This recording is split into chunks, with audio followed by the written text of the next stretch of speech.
29 مايو سنة 1985 بسبب العناد الكبير للاتحاد الأوروبي وسوء التنظيم يختار الاتحاد الأوروبي ملعب هايسل في بلجيكا عشان يكون هو ده ملعب نهائي بطولة دوري أبطال أوروبا بين يوفنتوس وليفربول. ملعب هايسل ده ملعب متهالك، ملعب مش نافع، بقاله 50 سنة قبل الوقت ده، ولا يرتقي أصلا إنه يستضيف بطولة كبيرة زي دي. المدرج اللي كان فيه ليفربول يعتبر زي ما يكون مدرج الدرجة الثالثة، كان متقسم تلتين لجمهور ليفربول وتلت لجمهور بلجيكا. جمهور يوفنتوس بشكل أو بآخر قدر يحصل على تذاكر كل جمهور بلجيكا، فبالتالي أصبح جمهور ليفربول جنبه جمهور بلجيكا في مدرجات الدرجة الثالثة شمال. تخيل كده إنك تكون قاعد في مدرجات الدرجة الثالثة يمين بتشجع الزمالك، فجأة لقيت جنبك سور حديد صغير وسبع عساكر فقط وجنبك جمهور النادي الاهلي، او العكس. واحنا هنا بنتكلم في وقت كان فيه مسيطره عليه الهوليجنز، جماعات اصلا بتحب العنف، كانوا بيتهموها دايما بالسكر في المباريات. حصل جمهور من ليفربول على جمهور يوفنتوس، الامن ما قدرش يسيطر على اي حاجه، السياج الحديدي اللي كان محطوط بين الجمهورين انهار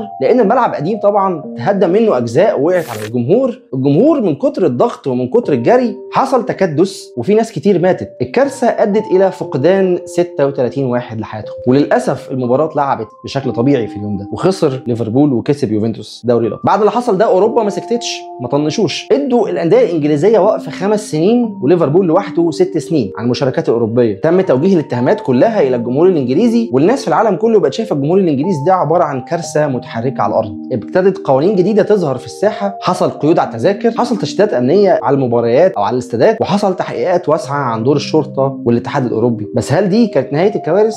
لا، اللي جايه اصعب. في 15 ابريل سنه 1989 نص نهائي الاتحاد الانجليزي بين نوتنغهام فورست وليفربول اتلعب على استاد هيلسبرو لنادي شيفيلد. المباراه كانت هتقام الساعه 3 العصر، عدد التذاكر كان 54,000 تذكره، 29,000 منها لجمهور نوتنغهام فورست و24,000 منها لجمهور ليفربول. جمهور ليفربول كان هيكون مكانهم في المدرج الشمالي والمدرج الغربي، وده معناه ان جمهور ليفربول كله هيدخل من مدخل واحد بس اللي هو لوبينج لين. 10,100 تذكره من 24,000 تذكره كانوا في منطقه ستاندينج تيرسز، ودول كانوا هيدخلوا من 7 بوابات دواره الى ان يدخلوا الى مكان المدرجات. تصميم المدرجات كان حاجه في منتهى العبثيه، ما تحسش ان دي مدرجات، دي مش مدرجات تشجيع الكوره، دي دوشه عسكريه محطوطه. مدرجات ليفربول هنسميها دلوقتي مدرجات الدرجه الثالثه شمال، كانت متقسمه لاكتر من بين 1 بين 2 بين 3 بين 4، مع ان هي الدرجه الثالثه بس هي كانت متقسمه كده، يفصل بين كل واحد والتاني سور حديدي وكل واحد والتاني ليه مدخل مختلف. التانل الاساسي اللي بيدخل منه الجماهير على الملعب كان بيوزع على بين 3 وبين 4،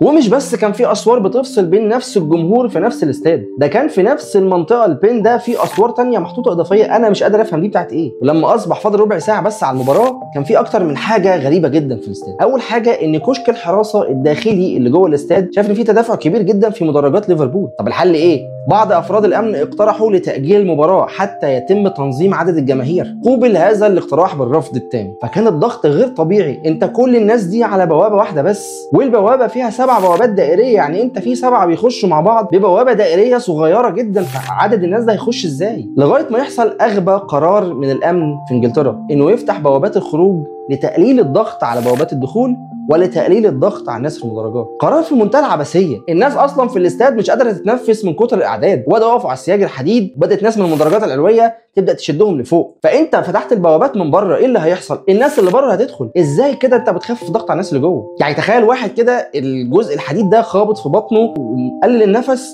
وانت بتقول له لا انا فتحت لك باب الخروج، هيخرج ازاي اصلا؟ بدات الجماهير تتسلل للملعب، وبدات الجماهير تفتح البوابات الحديد وتخلع لوحات الاعلانات علشان تساعد المصابين. كان في عربيه اسعاف واحده ما قدرتش تاخد كل الناس اللي موجوده بسبب التامين وبسبب بناء الاستاد اللي شكله غريب جدا. للاسف فقد اكتر من 96 مشجع حياتهم واكتر من 700 اصابه في اليوم ده. من بعدها اتمنع الوقوف تماما في الاستادات، بقى في الاستادات كلها كراسي، وبقى في ارقام للكراسي وتتبع بالكاميرات علشان يقدروا يقللوا من الضغط بتاع الناس. كارثه 85 و89 كارثتين قلبوا ليفربول بشكل تام، كارثتين ضربوا في قلب ليفربول. فريق كان بيكسب كل حاجه، بيحصد البطولات واحده ورا الثانيه، الا انه عنده كارثتين صعب جدا انه ينساهم. جمهور كان بيروح الملعب عشان يحتفل، فجاه بقى بيروح الملعب عشان يفتكر كل الناس اللي ماتوا. في نفس الوقت جيل النجوم الذهبي بدا يشيخ ويكبر، اخطاء اداريه احيانا، اخطاء فنيه احيانا ادت الى ان ليفربول محتار مش قادر يرجع مكانته الطبيعيه. من بعد 1990 بدا يخرج ليفربول من الصوره خطوه ورا خطوه ورا خطوه، ومع كل موسم ومع كل اخفاق بتلاقي الجماهير بتغني في الاستاد You will never walk alone،